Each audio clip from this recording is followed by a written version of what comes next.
Vamos debater mais do assunto agora com ele, Leandro Ruschel, chegando aqui na nossa programação. Leandro Ruschel, sócio fundador da Liberta Investimentos. Seja bem-vindo, Ruschel. Bom dia para você. Bom dia, muito obrigado pelo convite.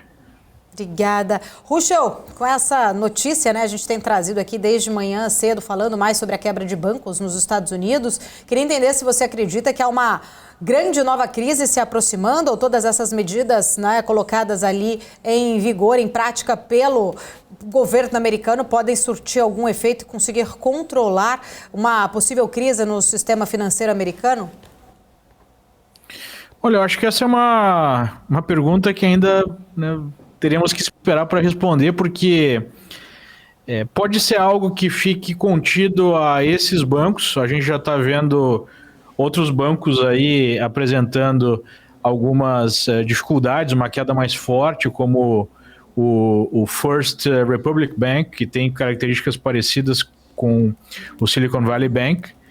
Mas, no momento, pelo menos, o mercado não está tratando isso como uma crise sistêmica, né? Como algo que possa colocar o próprio sistema bancário em risco de forma generalizada. Por enquanto, isso está sendo visto como situações pontuais, né? Não é a mesma situação lá de 2008, no momento. Basicamente, o que a gente está vendo é um problema. No caso do Silicon Valley Bank, aparentemente também aí do First Republic Bank, é um problema de liquidez por conta de um aumento muito rápido das taxas de juros nos últimos meses, né? Foi o aumento mais rápido das taxas de juros nos últimos 50 anos, e isso afeta principalmente instituições financeiras que adotaram uma estratégia para a formação aí do seu capital, para a alocação do seu capital de forma equivocada, né? Operando títulos mais longos quando deveriam concentrar esforço em títulos mais curtos. Então, aparentemente, não é algo ancorado, por exemplo, num problema de títulos podres, né? Como aconteceu em 2008, nós tivemos uma crise que eu vejo de uma natureza bem diferente, por conta de um instrumento de crédito imobiliário que acabou ganhando proporções gigantescas pelo maior retorno que oferecia, e nós tínhamos os balanços de vários bancos com esse tipo de título de baixíssima qualidade, né, título podre. Não é o caso agora. No caso agora, por exemplo, do Silicon Valley Bank, os títulos desse banco eram títulos, ou são títulos de altíssima qualidade, né? São títulos do Tesouro, só que de prazo maior. Claro que também tinha alguns títulos imobiliários, mas não do mesmo tipo dos subprimes, né? Então, eu vejo como uma crise diferente, uma crise derivada aí da alta de juros, em conjunto com um manejo de risco muito ruim feito pelo banco ou por esses bancos. Ruschel, agora há pouco, né, trouxe até aqui um pronunciamento do Biden, né, ele falou aí sobre essa crise, diz que, né, os depositantes não vão perder o dinheiro, eventuais prejuízos serão assumidos pelo FDIC, investidores ali, né, nas ações e bonds não serão salvos, falou que as diretorias dos bancos que quebraram foram afastadas, que o sistema é seguro, que logo após todas as mudanças, né, só trazendo essa comparação após a crise de 2008, o sistema é seguro, novos projetos de lei devem apertar toda a regulação para evitar problemas, né, que estamos vivendo, e falou que a economia está bem com baixo desemprego. Eu queria entender como que você avalia as falas do presidente Joe Biden sobre este assunto. Eu creio que é uma fala protocolar, né, importante numa situação de estresse. Vem o presidente dizendo, não, tá tudo tranquilo, né? Se bem que a gente sabe que historicamente é ruim quando autoridades vêm a público dizer que tá tudo bem, né? Quer dizer que nada está bem. Mas eu achei uma fala assim protocolar, e não vi muita novidade, né? Acho que seria esperado que ele falasse algo do gênero. Um pouco assim, puxando a brasa para o seu assado, né? Falando que a sua administração criou 14 milhões de empregos, quando na verdade foi apenas empregos que foram perdidos no início da pandemia, voltando, na maior parte dos casos. Em questão de regulação, eu acho que a regulação ela já é bem mais restrita do que era na época de 2008, 2009, não vejo necessidade de novas regulações, mas sim cumprir aquilo que já está previsto. Um grande questionamento que surgiu aqui é onde é que estavam os reguladores no caso do Silicon Valley Bank ter produzido esse desencaixe aí no seu fluxo de caixa. Em especial também vem o aspecto de não ter dinheiro do contribuinte, o que é discutível, porque o Fundo Garantidor de Crédito aqui dos Estados Unidos, que é o FDIC, né, ele tem grana do seu fundo vinda de contribuições dos próprios bancos. São, como o FGC no Brasil, são FIIs pagos pelos bancos que vão formando um caixa, e esse caixa ele vai então ser usado para fazer frente a essa eventual diferença que tem entre o dinheiro que está depositado e de fato que tem de ativo, né, no banco. Alguma diferença haverá, algum prejuízo haverá. Qual é que é o problema? O problema é que se você garante esse banco e você tem então recursos do Fundo Garantidor de Crédito drenados, e se tiver outros bancos que tiverem problemas no futuro, o Fed ou o próprio governo vai ter que intervir, vai ter que colocar dinheiro. Então, não é exatamente correto afirmar que não vai ter grana aí do pagador de imposto. É grana, sim, de um fundo que é coletivo de uma certa forma, porque todo mundo, né, opera no sistema bancário, e que pode ser drenado e vai requerer, então, aí sim, dinheiro do pagador de impostos. Um aspecto importante que ele salientou, e aí no caso é verdade, é que nesse caso específico o dinheiro não está indo para a instituição em si, mas está indo para os depositantes, que foi uma grande crítica feita lá em 2000 e 2009, né? Por que não garantir a grana dos depositantes e sim salvar as instituições financeiras e garantir bônus de diretores, garantir que acionistas vão manter aí os seus valores, pelo menos minimamente, né? No caso do Silicon Valley Bank, a expectativa é que a ação valha zero. Já não está sendo negociada desde sexta-feira. E agora a mesma coisa para os outros bancos, como o First Republic Bank. Então, essa é a diferença, né? Mas é questionável a questão de não ter, em algum momento, dinheiro do contribuinte americano. Eu queria ouvir a opinião também do Van Dijk sobre estas falas aqui do presidente Joe Biden, né, repercutindo ainda um pouco desses pontos que o Ruschel trouxe para a gente. Van Dijk, como que você vê, né, exatamente essa visão, como o próprio Ruschel trouxe, né, essa visão agora diferente do que foi feito lá atrás, né, em 2008. Difícil a gente não fazer essa comparação, mas eu queria que você trouxesse a sua visão. Perfeitamente. Bom, o Ruschel fez uma explanação perfeita da situação. Nós temos uma situação deveras diferente daquilo que aconteceu em 2008. Eu sei que quando a gente olha a crise existe uma iminência de iliquidez por parte do banco e a gente associa com a mesma crise de 2008 ou com a crise de 1929, porque faltou dinheiro e as pessoas correram aos bancos. Só que a natureza, né, a gênese do problema é completamente diferente.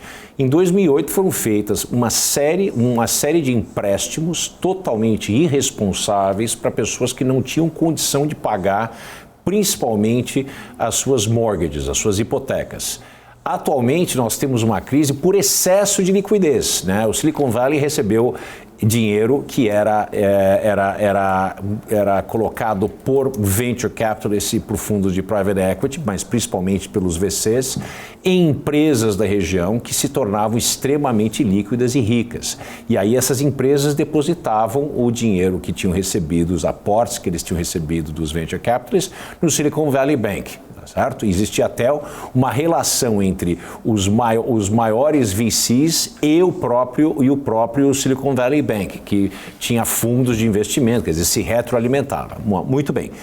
Com essa quantidade enorme de dinheiro que entrou, tem uma crise provocada pela pandemia, que causa as taxas de juros se tornarem negativas por um período longo de tempo, o banco buscando maior retorno no seu capital, tá? Que é uma das métricas que bancos normalmente são analisados pelos seus investidores, pelos seus acionistas, resolveu tomar um risco de descasamento de maturidade, de maturities, né? Os depósitos são feitos com liquidez imediata, No entanto, eles tomaram a decisão de fazerem aportes em títulos de longo prazo, principalmente títulos do governo e títulos imobiliários chamados mortgage-backed securities, que tem um espaço de até 10 anos. Esses mortgage-backed securities, eles eram considerados pelo banco o que chama carry to term, quer dizer, levar até o do processo hipotecário para que eles recebam a sua taxa de juros semestral mais o valor original, né, que foi depositado. Só que existiu esse descasamento, houve uma ruptura por parte dos clientes do banco em termos de haver a disponibilidade de caixa, aquilo que a gente já falou mais cedo hoje. Todo banco não tem essa disponibilidade de caixa. Não existe um banco no mundo que, se todo mundo que for depositário no banco aparecer e resolver retirar os seus depósitos, o banco vai quebrar. Isso não existe nenhum banco no mundo, porque o banco ele multiplica, né? Ele tem o seu multiplicador, que é através de empréstimos que ele faz, e é assim que o banco ganha dinheiro. Bom, muito bem. Dessa vez, nós tivemos uma situação totalmente diferente, porque o banco tinha e tem muito dinheiro. Por exemplo, são 170 bilhões de dólares, e somente em investimentos de longo prazo nós temos alguma coisa em torno de 74 bilhões. Só que na sexta-feira passada as pessoas retiraram 42 bilhões, o que fez o banco implodir. Quer dizer, o banco, seja lá quem for que compre o banco, ainda tem uma carteira de crédito que é considerável nesses títulos à maturação. Então, como o Ruschel falou, existe sim um processo que pode desencadear uma crise. Eu acho que é mais restrita do que a crise de 2008, porque nem todos os bancos, principalmente os bancos grandes, tiveram esse problema.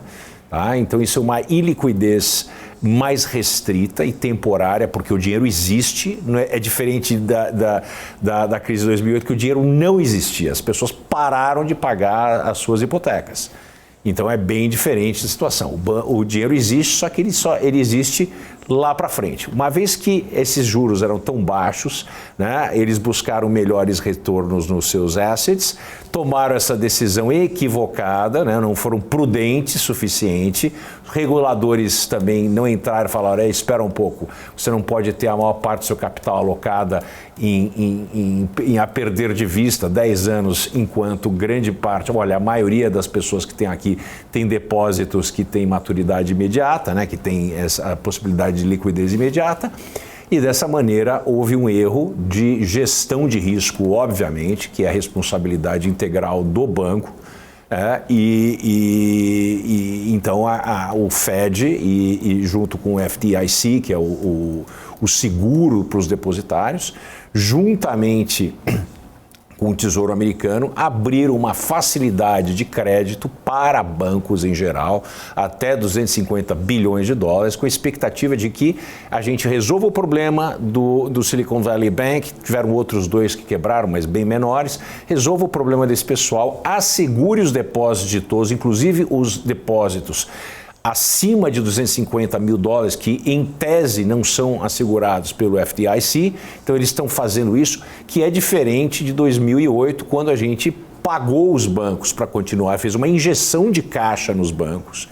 Com essa injeção de caixa, muitas arbitrariedades ocorreram. Inclusive, o presidente da Merrill Lynch fez, em 2009, uma reforma no seu escritório, depois de ter sido adquirido pelo Bank of America, de mais de 2 milhões de dólares. Quer dizer, bônus foram pagos, uma série de irresponsabilidades foram aplaudidas de pé. Hoje a situação é diferente.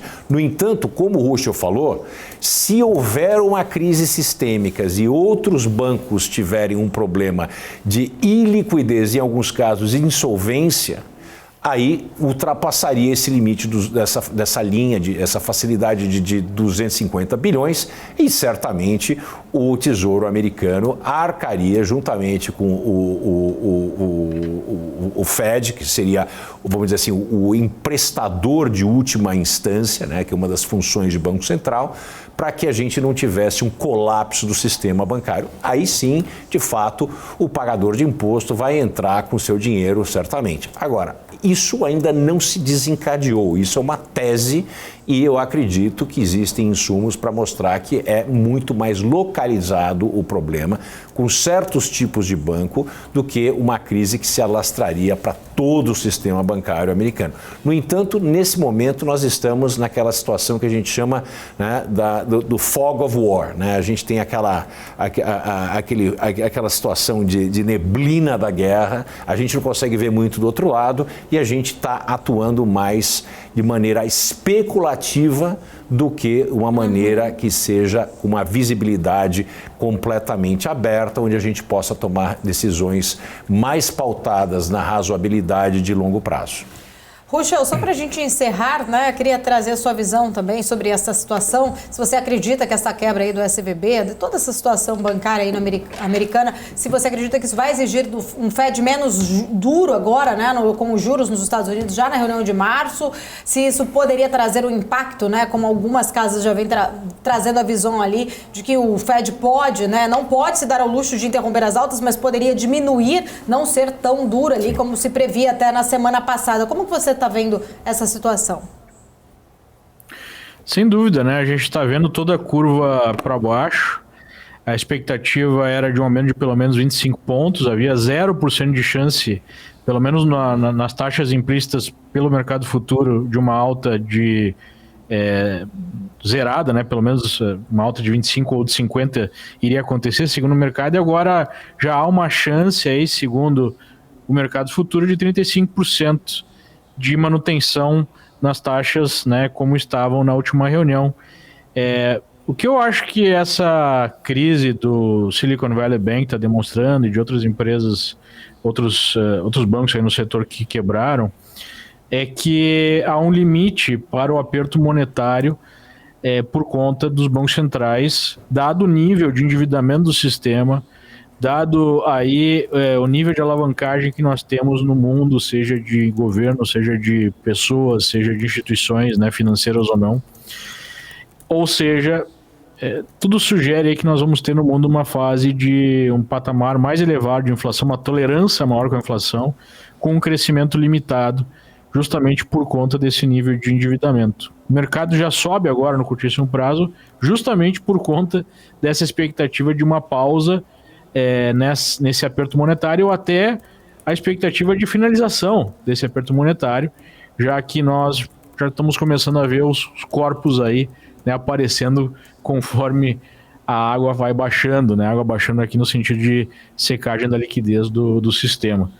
Então, aí fica a dúvida, né, ok, a gente vai ter um juro mais baixo, talvez, a política monetária não vai ser tão restritiva, mas e do outro lado, né, a questão do crescimento, a questão da inflação, tudo isso também é muito ruim para o mercado. Só que o mercado ele vai sempre se movimentar pela expectativa de curto prazo. E no curto prazo nós temos um aspecto positivo para o preço das ações com juros mais baixos, né? A gente está vendo aí os títulos subindo forte com a queda dos juros, estamos vendo o ouro subindo forte, uma busca pela qualidade aí, né, no crédito. Mas isso num prazo médio, longo, não sei se o efeito vai ser tão bom para o mercado. Tá certo. Ruschel, eu quero agradecer, sempre um prazer recebê-lo aqui na nossa programação. Fica aqui o convite para voltar em outras oportunidades. Prazer foi meu, um grande abraço. Tchau, tchau. Até mais. Tchau, tchau.